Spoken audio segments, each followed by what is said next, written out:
About 10 days after 9/11, I went through the Pentagon and I saw Secretary Rumsfeld and Deputy Secretary Wolfowitz. I went downstairs just to say hello to some of the people on the Joint Staff who had used to work for me, and one of the generals called me and he said, "Sir, you got to come in. You got to come in and talk to me a second." I said, "Well, you're too busy." He said, "No."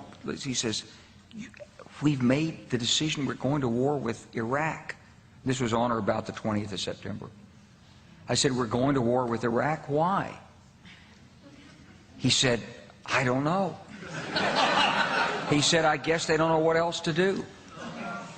So I said, "Well, did they find some information connecting Saddam to Al-Qaeda?" He said, No. He says, "There's nothing new that way. They've just made the decision to go to war with Iraq."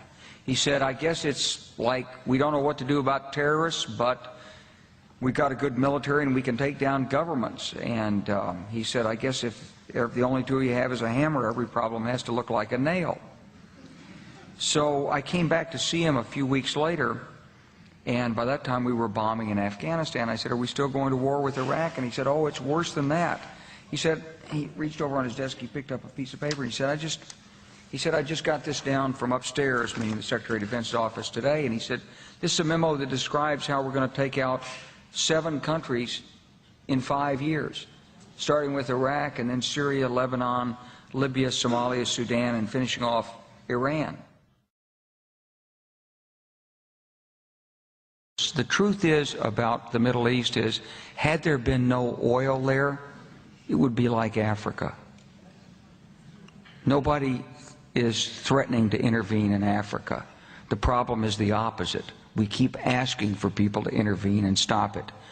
And there's no question that the presence of petroleum throughout the region has sparked great power involvement. Whether that was the specific motivation for the coup or not, I can't tell you, but there's always been this attitude that somehow we could intervene and use force in the region.